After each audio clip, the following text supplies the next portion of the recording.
Welcome to the Health Channel, All Health All the Time. I'm Olga Villaverde, coming to you from the Baptist Health South Florida studios. Substance abuse affects individuals and their families. Just as importantly, families are such a vital source of support for those dealing with substance abuse. And we're going to be talking about that today, what you can do, the signs, and the hope for those who can overcome. Joining us to talk about this is Amy Exum, a psychotherapist at Care and Counseling of Baptist Health South Florida, and also joining us, a very special mom, Vilma Dailey, the president and founder of the Tina Dailey Foundation. Welcome, ladies. Welcome to both of you. Thank you for having me. Vilma, I want to start with you. You're a very special woman. She is a courageous mom who is going to share her story with us today. A very difficult story to tell. Vilma lost her daughter 4 years ago. I believe at the age of 32. Correct, Vilma? Yes. First of all, my deepest condolences. Thank you.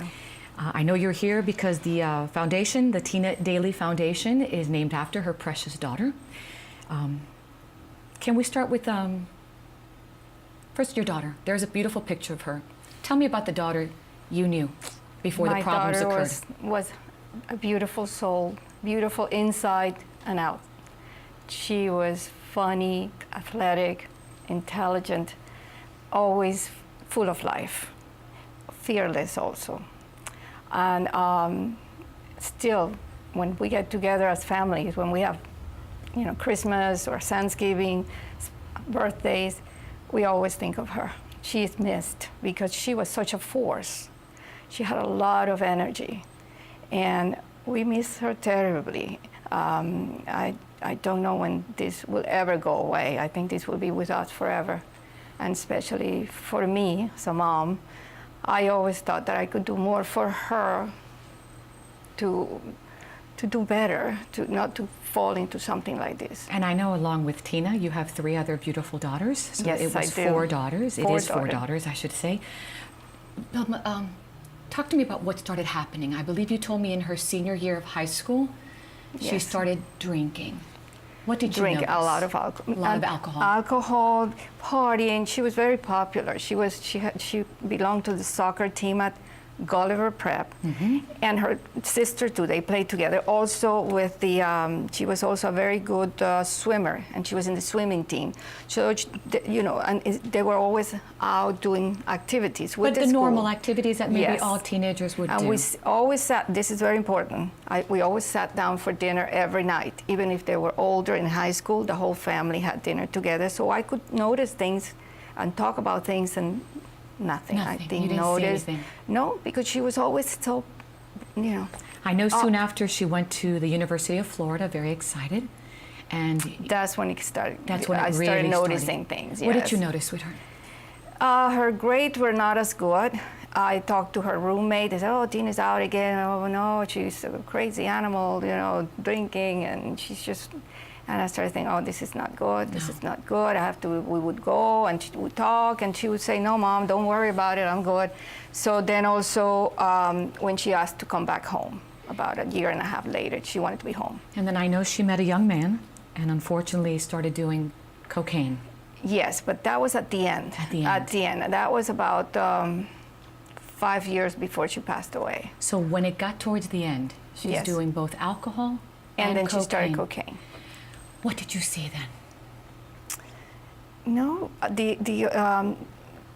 she always suffered from anxiety. Amy would probably help you with that. And she always was fidgety and very, very up.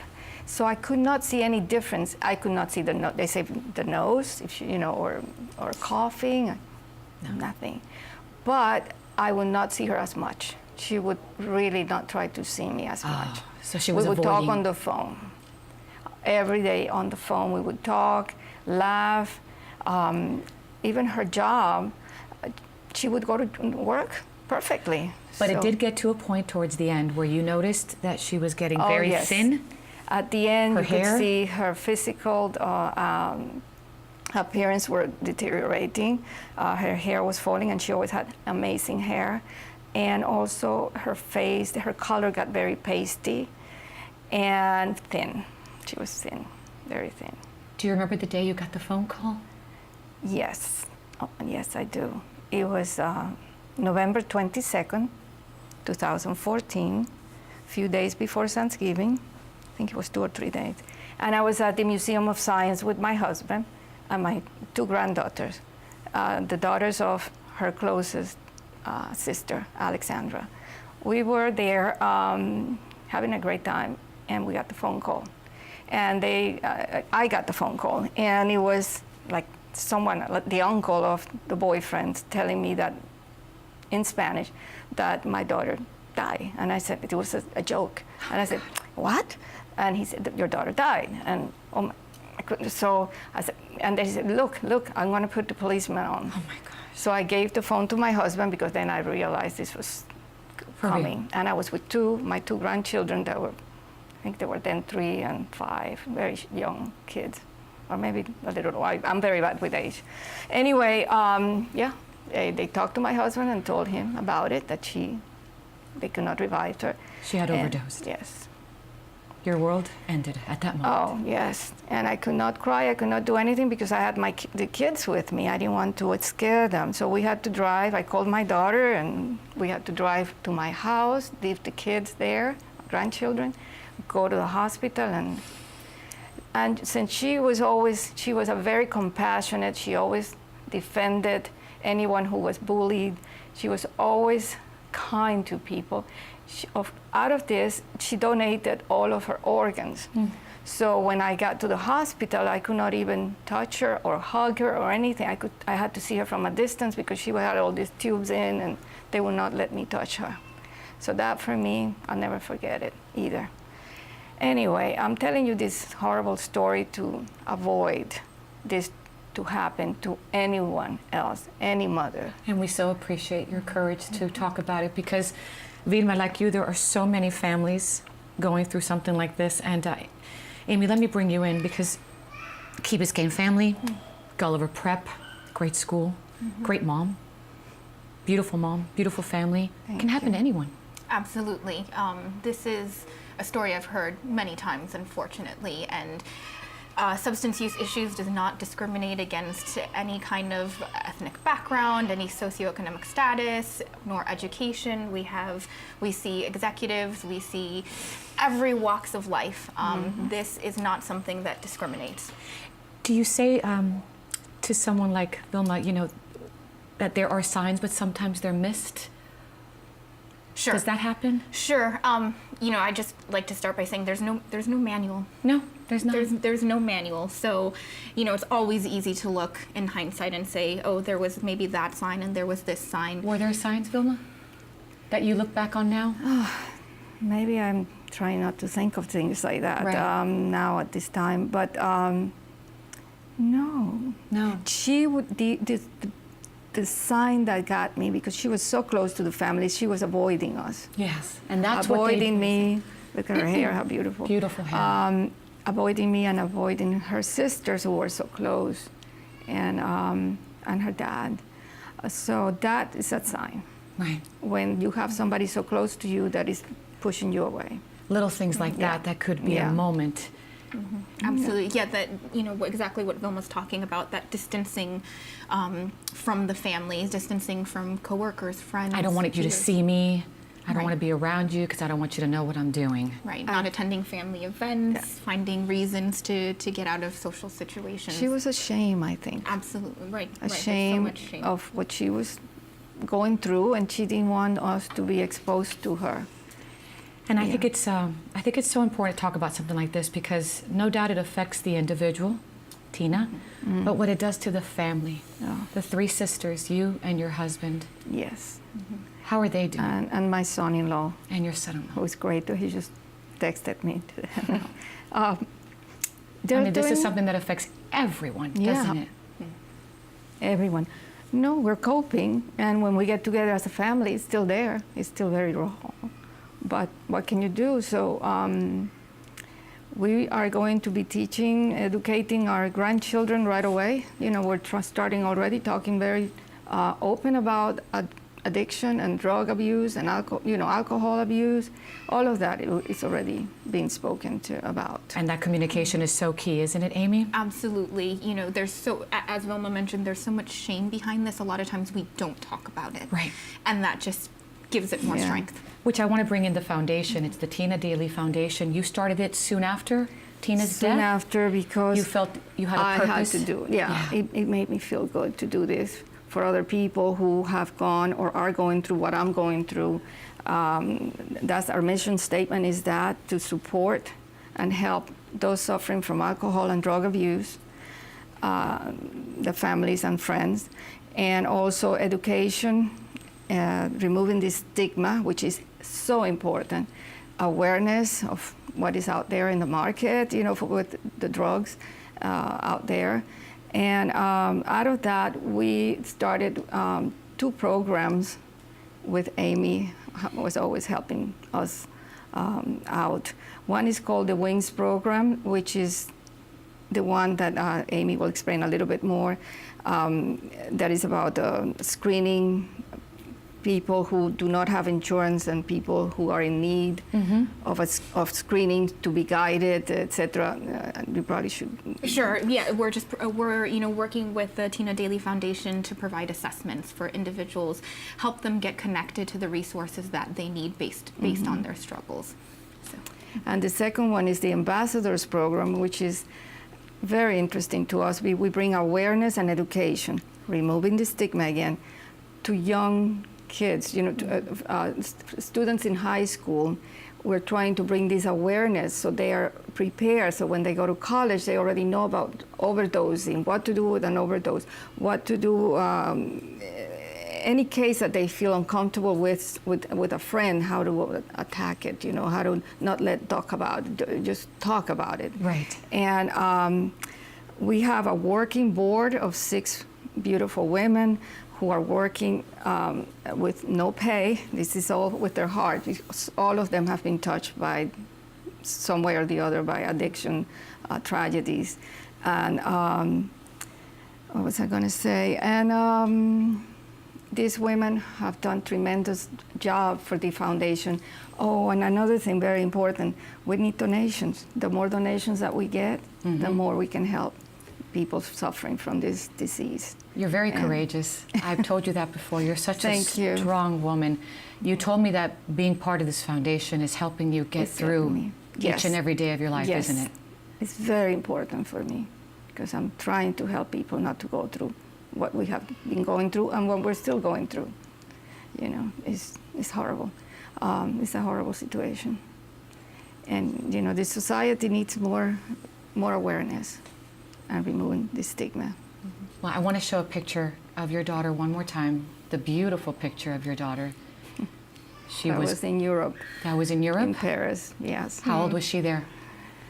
I think she was 17. That's the Tina you remember? Yes. She was always like that.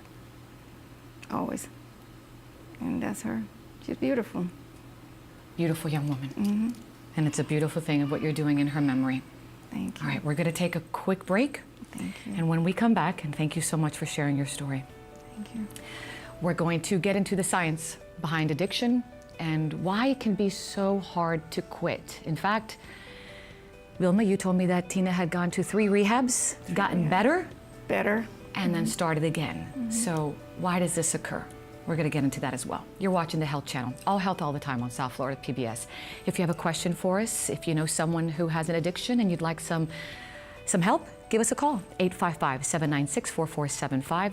Also, check out our website, allhealthtv.com. We'll be right back. Welcome back to the Health Channel, All Health All the Time. I'm Olga Villaverde, and with us is Amy Exum, a psychotherapist at Care and Counseling of Baptist Health South Florida, and Vilma Dailey, the president and founder of the Tina Dailey Foundation. If you have any questions for these lovely ladies, please call us using the toll-free number, 855-796-4475. So supporting someone close who is struggling with substance abuse can be important to their recovery. But, for anyone that's around them, it's kind of hard to wrap your head around just the whole thing. Vilma, I'm going to bring you in here because did you ask yourself, why? Why did this happen? Because it's so overwhelming to understand how it even started. Of course. I didn't see it coming. We were such a happy, beautiful family, I consider it. I still do, but it was just, I didn't see it coming.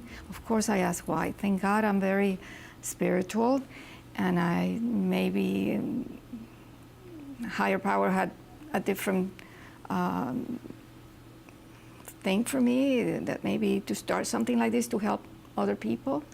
And my daughter is in great shape wherever she is up there, looking at me and taking care of me and my family. Maybe that's what it was, but of course you ask why. Right. And yes, definitely. And there are so many questions, Amy. There's science behind addiction. Can we talk about that a little bit? It's rooted in the brain. Are there studies that say why does it happen to some and maybe not others? Right, so there is some research out there, however, a lot of it is new. We do know that there is a genetic predisposition that about half of people who have a diagnosable disorder do develop from. So there is a genetic component. This, as you said, is a disorder of the brain. So we do look at this as a medical condition just as much as cancer, as diabetes, as anything else. So we're really looking at how the brain is impacted. We know that the brain, there are two parts of the brain that are impacted. One is our decision-making part, the decision-making part of the brain that says, hey, you know, this is a good idea, this is a bad idea. The other part of our brain that's impacted is that reward system, the limbic system that says, you know, this feels good, keep going. And for some people, that limbic system wins out over the decision-making process. And we're still looking into that. And understanding, I'm assuming, the addiction can then help someone recover, correct? Absolutely. I think, you know, understanding what's going on in ourselves always helps us make a change. You know, I think it helps the family members too, because when I'm often speaking to family members, I let them know, you know, these are the symptoms of the disorder. So it's really easy to become hurt, upset when we see some of the symptoms. You know, often you hear about people not telling the truth or, you know, being secretive, and family members can often take that as hurt, and that's actually a symptom of the disorder. So understanding that these are symptoms, not something somebody's doing to hurt me, really helps the whole family and the patient heal. And when something like this is going on, I mean, internally we can't see how it's affecting the body, but definitely it is, obviously. But exterior-wise, the body gets affected. Yes. Vilma was kind enough to share, you know, her daughter's hair, her skin, her weight. So it does affect the body, doesn't it, Amy? Oh, yes, absolutely, because what ends up happening is that individual is no longer taking care of themselves. And as Vilma mentioned before in one of her programs, you know, a lot of people don't have any idea of what they're actually consuming. You know, what we buy from somebody who's our really good friend may not be what they believe it is or what we believe it is. So we don't know what substances, you know, somebody's consuming, and then that person isn't eating regularly, isn't taking care of themselves, isn't following up with any other medical condition that they may have, going to the doctor. So you do see that physical effect as well. And Vilma, I know your daughter Tina tried so hard to quit. 3 times she went to rehab, right? 3 times, and she always came out full of hope. She wanted to at the end, she even wanted to have a family. She says, oh, Mom, I think I'm ready for a baby. And I was going, oh gosh. Yes, full of hope that she was going to change things. And it would last maybe not even a month, and she would be back. And it was mainly, I think mainly the drinking alcohol. The drinking. Amy, why is it so hard to quit an addiction? That's a big question. It is a big. It's a question a lot of people have. You know, when we look at this diagnosis, it is a chronic medical condition. So we're looking at maintenance and managing this disorder throughout a lifetime. And a lot of times what happens is, just like when we get sick, we feel better, and then we stop taking care of ourselves. There's another thing we haven't mentioned, but Vilma did mention that your daughter struggled with anxiety. And a lot of times we're not looking, or in the past we haven't looked at other disorders that happen at the same time: anxiety, depression, PTSD. And if those things are not addressed, it's really easy for somebody to slip back into that pattern of using substances again. And an important part of being a supportive family member or friend, for that matter, is being aware of our own biases as well. Let's take a look at this, and we'll talk about it right after. When we train housing providers and other providers on harm reduction, 3 things that we like to get across. One is from Pat Denning, who was a co-writer of Practicing Harm Reduction Psychotherapy. It's a great book. And she talks about substance users, and she says, people with substance use disorders are people with problems, not problem people. And I think that that's a really nice, concise statement that gets at the stigma that's associated with people with substance use disorders. That they're difficult to work with, that they're liars. I often hear that. That you can't trust what they're saying, that they don't care about themselves or anybody else. They're thieves. They're this or that. People don't want to work with them. They've been volleyed between mental health and substance use systems for a long time. So we really try to humanize substance users and help people understand that like any other disorder, these are human beings, really creative, resourceful human beings that have some problems, not problem people. Another thing that we try and get across is that people who use drugs make healthy decisions all the time. They can and do make choices about their health that are pro-healthy, that are pro-social decisions as well. They take care of one another, particularly opioid users, really take good care of one another. For example, when somebody is dope sick and doesn't have access to the substance to get right, people often share what they do have. People take good care of one another. And so recognizing that and understanding that and affirming that in people when people are working with folks with substance use disorders, that's something that we try and get across. And then finally, that there's a lot that you can do to help people short of total radical abstinence. So something I often hear from people is, if they're not ready to stop using drugs, there's just not much we can do. So we do a substance use management training to help people understand the biopsychosocial phenomenon of drug use. So it's not just about the drug, right? It's not the presence or absence of this drug use, but there's the biological piece, there's the psychological piece, and then there's the social aspect. And people can make really tiny, subtle changes in each of these areas that can have huge impacts on their quality of life. She made a lot of great points in that story, and I wish we could talk about all of them, but I jotted down 2 that I really liked. Amy, one point that she mentioned was humanizing substance abusers. What does that mean?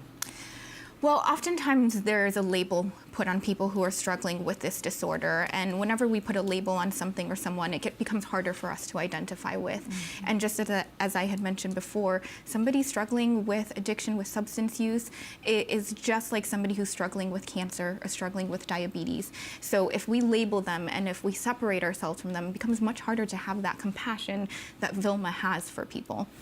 Vilma, you'd like to chime in? Oh, you are right on. Right on. I cannot add any more. I think that you're right on it. Well, let me ask you this then. The lady did say, and I thought this was important, when people say, well, they're not ready, there's not much I can do. That's not true. Oh, no. They do want to get better. Yes. Definitely they do. Sometimes it's too hard for them, too painful. Maybe they don't know how to ask, but they're definitely reaching out, right? Yes, definitely. Yes. And it's important to try to understand that. Yes, and that this is not a moral issue. I keep saying this is a disease, or if you want to call it a disorder, and it needs to be addressed and treated that way, and feel compassion for them in that way. So we're making a lot of, how do you say, it's better nowadays to talk about this and people learning about this than maybe 15 years ago. Oh, absolutely. We have come a long way. We've come a long way. And that awareness is making a difference. Absolutely. And having you here Thank you. is making a huge difference. All right, we're going to take a quick break, but when we come back, we're going to talk about a number of resources that are available for loved ones and families. We will talk about some of them in just a few minutes. You're watching the Health Channel, All Health All the Time on South Florida PBS. If you have a question for any of these lovely ladies, please call us. There's the number, 855-796-4475. It's toll free. And don't forget, you can always check out our website, allhealthtv.com. You can watch a live stream of the Health Channel and watch videos from previous episodes. We'll be right back. Welcome back to the Health Channel, All Health All the Time. I'm Olga Villaverde, and with us is Amy Exum, a psychotherapist at Care and Counseling of Baptist Health South Florida, and Vilma Dailey, the president and founder of the Tina Dailey Foundation. If you have a question for us, please give us a call. There's a toll-free number, 855-796-4475. Support for someone recovering from addiction comes in many forms. Ladies, I want to talk first about support groups. They're really important, right, Amy? Oh, yes, absolutely. You know, just as we know that having the family integrated into treatment helps, support is a huge part of this. So there are different organizations, both for the person struggling with a disorder and the family members. So there's Alcoholics Anonymous, Narcotics Anonymous for those people struggling, and then there are things like Families Anonymous, Al-Anon, Nar-Anon for family members too, NAMI as well. All really, really important, because until we start talking about it, a lot of us feel alone and we don't have anyone to reach out to for support. And how do they work, Amy? So these are support groups run by individuals who have struggled themselves, either, you know, if it is for the person struggling with a substance use issue, they're amongst peers who have been through what they've been through. It is self-led. They're free, which is fantastic, and they're all over the country. They're all over the world, actually, sometimes at airports, sometimes on cruise ships as well. Wow. A lot of Look at people that. don't know that. And then for family members, those support groups run the same way. They're all over the country, all over the world. They are free, and they're just a really, really great support system to reach out to. And Vilma, were you part of a support group before the foundation? I did. You did? I And did. Here how did it at- help you, sweetie? It helped me talk about, you know, everybody talks about their journey and how to resolve, how not to blame yourself, how to, you know, it's very supportive. Was it Also, easier to, I guess, the word easy is not the right word, but was it comforting? That's the word. That's the Was it word. more comforting to talk to someone who had gone through it as your pain was Yes, it was very real at that moment? It was very comforting. Yeah. Yes. And I also went to private, you know, I had to get seek help, you know, To talk about it. counseling. And that helped me even more. But yes, you have to find a way to share your pain and your guilt sometimes, or what you should have done, or what you should have seen. And you see that those people went through the same thing, and they tell you what to do and how to deal with it. Definitely, it helps. I'm so glad you got that help. Yes. Because support, you know, it can come from more than just blood relatives, friends, family members, sometimes even a great stranger can be good sources of support for someone recovering. Take a look at this and we'll talk about it right after. When a family is coping with a loved one who has a problem with drugs or alcohol, life can be frustrating and chaotic. The person might behave self-destructively, and family members may resort to desperate measures to cope. Living with this situation is difficult. That's where treatment can help. When we use the word family, we mean immediate and extended family, significant others, friends, mentors, sponsors, partners, colleagues, anyone who is supportive of recovery. You are encouraged to bring these people to the Family Education Group. We learned that there were certain parts of his recovery that had to be taken care of by professionals. That we had to be there, but step back and let the professionals who knew what they were doing, in order for Tom to have a successful recovery and this to work for everyone, we had to step back. Research shows that treatment works better if family members are involved. Treatment helps family members understand addiction and recovery. Friends and family members do not always know how to be supportive or how to act in ways that are not harmful. They also may not understand why the person in recovery does or says some things. If everyone has the same information and understands the process, success in treatment is more likely. And I was talking about how it's critically important to have your family be supportive, no matter, you know, and I know that I caused a lot of pain. I know they were hurt. I know they were angry. I know all these things. And so to have them be there despite all that was really, really important to me. That's fantastic to have them be there despite all that. Yes. That's so important. We do have some examples of potential goals for family to family support. Amy, let's look at these a minute and decrease isolation, really Sure. important. Right, because again, it becomes very easy to withdraw from others, from other family members, especially when you don't know what to do. Decrease the self-blame, just as Vilma had mentioned as well. There is guilt and shame from both family members, for the patients as well.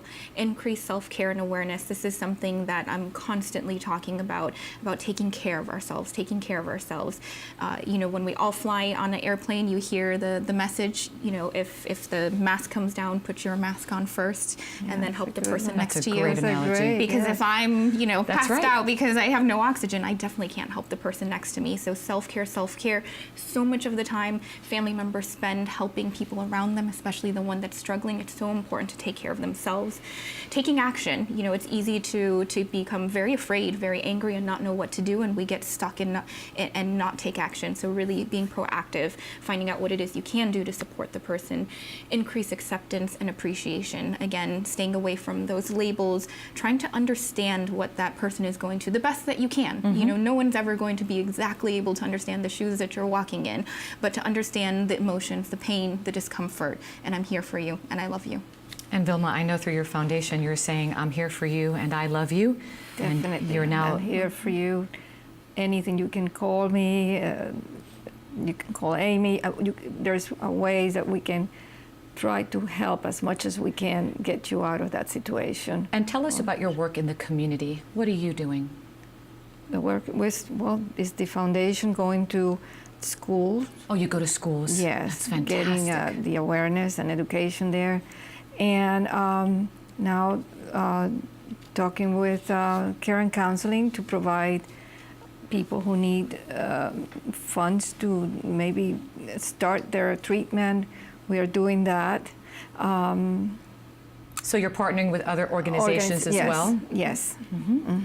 Have you received any, I'm sure it's been 4 years, personal anecdotes of someone, a family saying thank you so much for what you did? Oh, they do. They Yeah. always do. They're always thanking me for coming forward, not being ashamed, putting my family through coming forward, because it's very hard here in the community to say that someone passed away in your family from an overdose. They right away they're not well educated about overdosing and drugs and alcohol. They will judge you, and with that is also all your family members, daughters and son-in-laws and husband, and they are very proud that I came forward to help them And deal Amy, with it. Sorry, I just wanted to Absolutely. add on, because I think Vilma does something else in the community. She probably doesn't even realize it, but she gives people hope. I get to hear her speak in the community, and she does. She gives people hope. She took something that is so painful for any of us to really think about and turned it into strength and love, and she shares that with everyone. Which and is I not think easy to do. Just hearing her story can give anybody strength and hope. So. Absolutely. Thank you, Amy. And that education, I think, is so important. Amy, what are you finding is the most useful of information when we start educating the public? Sure. I would say that understanding that this is a medical condition, as Vilma said, this is not a moral issue. This is not about willpower, but this is a disorder that needs treatment. And I think that's important, because a lot of people I've heard will say, just get over it, snap out of it. Try harder. Just stop, try harder. Yes. What's the problem? Yes. And that doesn't help. No, it doesn't. This is not just, Definitely a little quick fix. Correct. And in fact, probably that person has tried to snap out of it. They've tried harder. They've tried a lot of things. But again, just as diabetes shouldn't go unmanaged without a medical professional, this shouldn't either. She's right, definitely. I do think we're on the right track. Yes. We're making people aware of what we're doing, educated, and the young people are learning about this.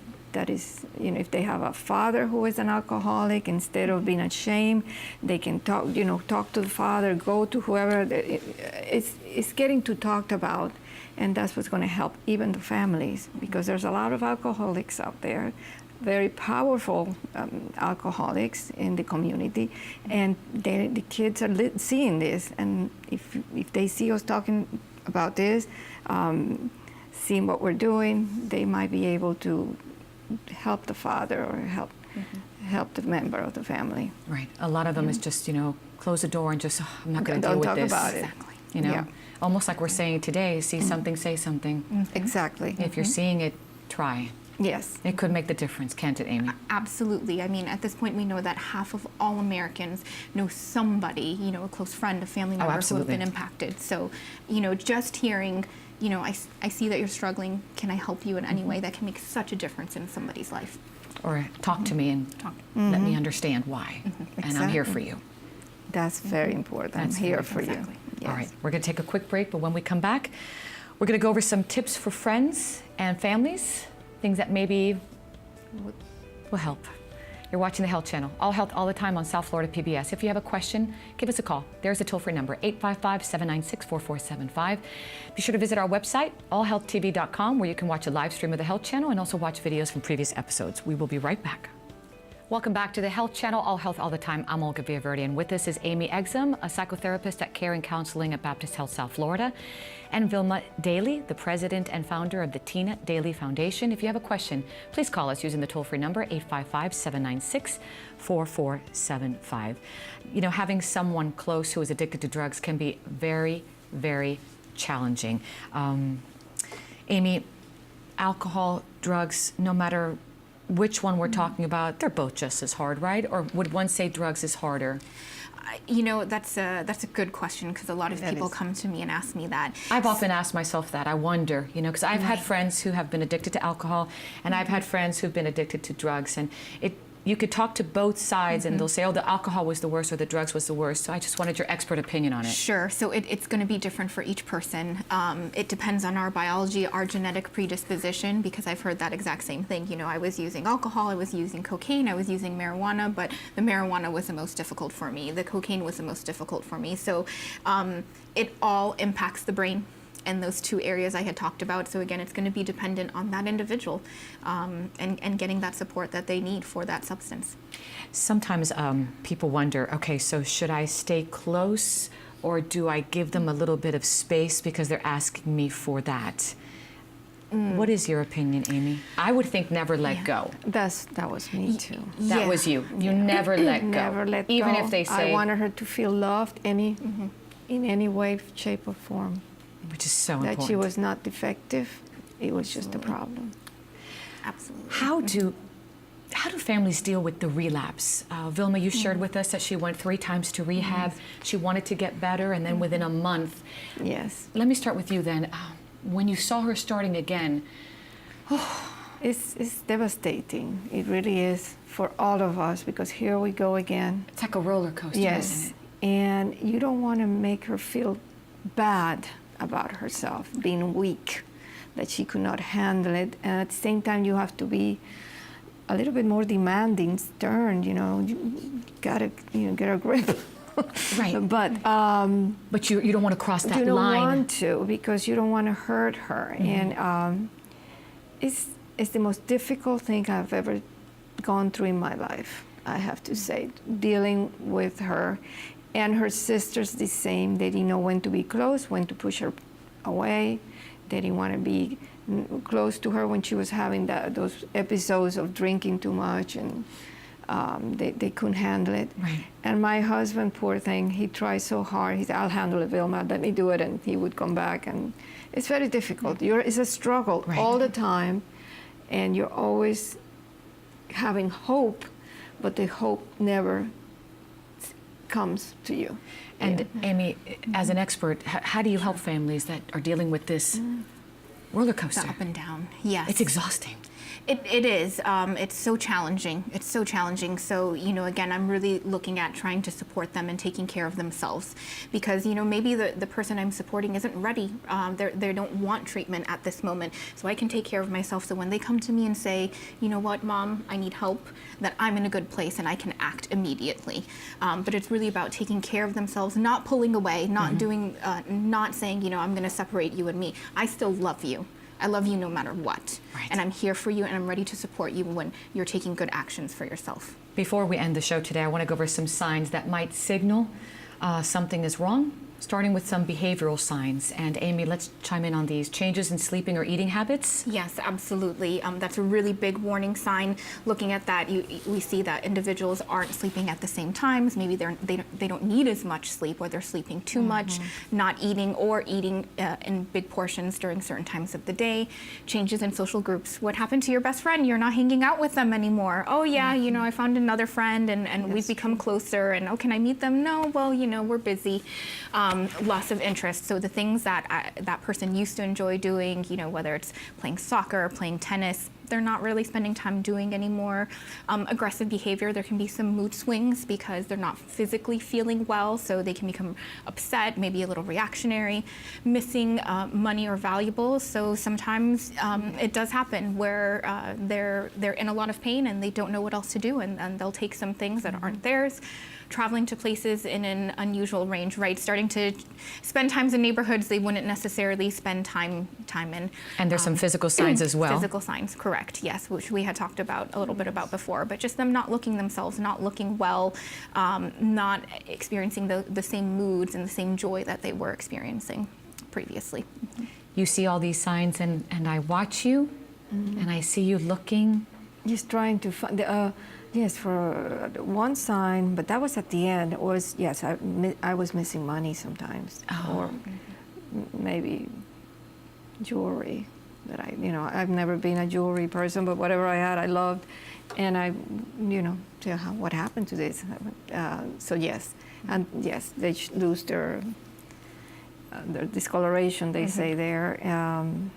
And yes, they start hanging out with different people. And Amy, when you see these signs, immediately do what? Or immediately try to do what? Have a conversation. What's going on? I noticed that you've been, doing things a little bit differently, and I love you, and I want to see if there's anything I can do to support you, because I see maybe you're struggling, or you're not the same person that you were before. And having a conversation straight away. And I also just want to remind our viewers, Amy, that there is help out there. And there's no shame in asking for that help, right? Correct. Asking for help actually is probably one of the most courageous things people can do. It's a complete opposite of shame. So yes, there are people who are out there who care and are willing to listen to you, because again, this is a medical condition like anything else, and everybody needs support. I want to end with showing a beautiful picture of your daughter. Can I do that? Of course. All right, so let's show a beautiful picture of Tina. I'm very proud of her. Who passed away at the age of 32. For those of us who never met her and don't know her, who was she? Amazing. She was an amazing soul. I know she's somewhere out there doing amazing things. She just had this little problem that became a huge problem, and we never got to make it go away. So I still think of her, always loving with me, always calling me, always being there for us. There was never an unkind word from this girl, ever. So for me, I miss you. I miss you very much. And I'm sure she's looking down and saying, I love you, Mom. Yeah. For anyone out there, Vilma, that might know someone or is going through what you went through, what would you say, sweetheart? Like you guys were saying a little bit ago, seek help right away. Don't be ashamed. Nothing to be ashamed of. This is a disease. Talk to your best friend about it if you don't want to go by yourself to seek help, or any family member. And you can do it. You can get help. You can get support. And we're here. My foundation is also here for support. No labels. Just come forward, and we'll do something for you. And I want to remind our viewers of the foundation. It's the Tina Dailey Foundation. What's the website, Vilma? www.thetinadaileyfoundation.org. TinaDaileyFoundation.org. It's a nonprofit organization, and we're always looking for donations so we can help you. Thank you so much. Thank you for having me. This has been great for me. Thank you. Thank you for your courage. God bless you. Thank you. Amy, thanks again for coming. Thank you. All right. Thank you, Amy. That's all the time we have for today. Thank you so much for joining us on the Health Channel. Be sure to join us next time. All Health All the Time on South Florida PBS. Follow us on social media at All Health TV, and be sure to visit our website, allhealthtv.com, where you can watch a live stream of the show and you can watch videos from previous episodes. I'm Olga Villaverde. God bless you all. Take care.